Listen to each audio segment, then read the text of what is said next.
আজকে আমি একটা পেঁপে মিষ্টি পদ করতে চলেছি। তাহলে উপকরণে কি কি লাগছে আপনারা দেখতে থাকুন। তার নাম হচ্ছে মিষ্টি পদটির নাম পেঁপের হালুয়া। তো পেঁপে লাগবেই। পেঁপেটা বড় স্ক্র্যাপারে বড় জায়গায় প্রায় কুড়িয়ে নিয়েছি, ছোটটাই কুড়াবেন না। আর লাগবে দুধ, চিনি, কাজু আর আমন্ড, আর এদিকে এলাচি। এলাচিগুলো, ছোট এলাচিগুলো আমি থেতো করে নিয়েছি। তাহলে চলুন আমরা পেঁপের হালুয়া করতে শুরু করে দিই। পেঁপের হালুয়া করার জন্য প্রথমেই আমি 1 প্যাকেট দুধ দেখিয়েছিলাম আপনাদের, সেই 1 প্যাকেট দুধকে প্রথম ঘন করে নিয়েছি। 1 কাপ করে নিয়েছি ঘন করে। আমার দুধ ঘন করা হয়ে গেছে। এবার এটা আমি সরিয়ে দেবো, পরে কি করবো এটা দিয়ে দেখতে পাবেন।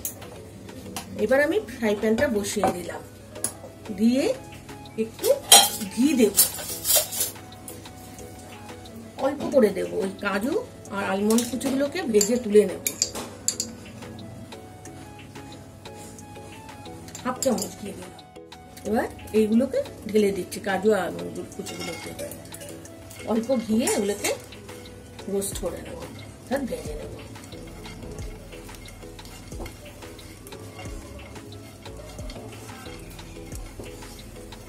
এটা নন বেঙ্গলিরা ওরা নবরাত্রির সময় খুব বানায়, তাছাড়া ওদের পুজো পার্বণেও ওরা করে থাকে।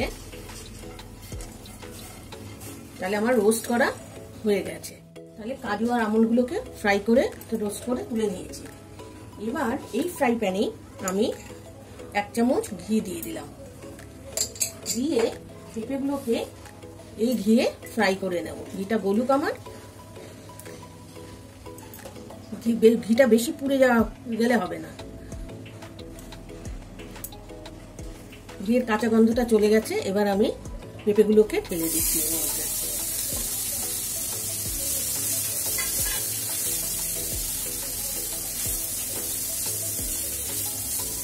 এটা এই ঘিয়েতে আস্তে আস্তে সিদ্ধ হয়ে যাবে ফ্রাই করতে করতে। এবার ঢাকনা দিয়ে দেব।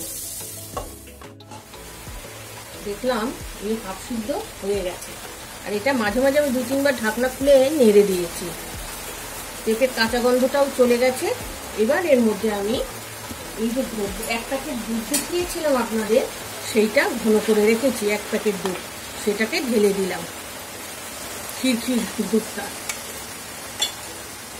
আর এই থেতো করা এলাচগুলো 4টে দিয়ে দিলাম।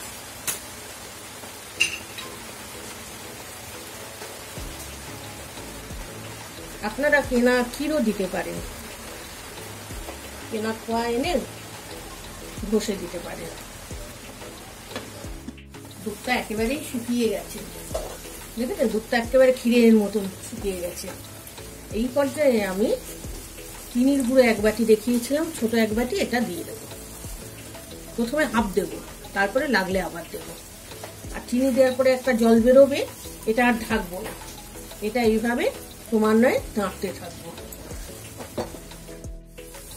আমি ক্রমশ নাড়তে নাড়তে, দেখেছেন ঘি উঠে গেছে, তার মানে এটা আমার হয়ে গেছে পেঁপের হালুয়া। এইভাবে নাড়তে নাড়তে মাঝখানে আমি একবার আরো 1/2 চামচ ছোট চামচের ঘি দিয়েছি।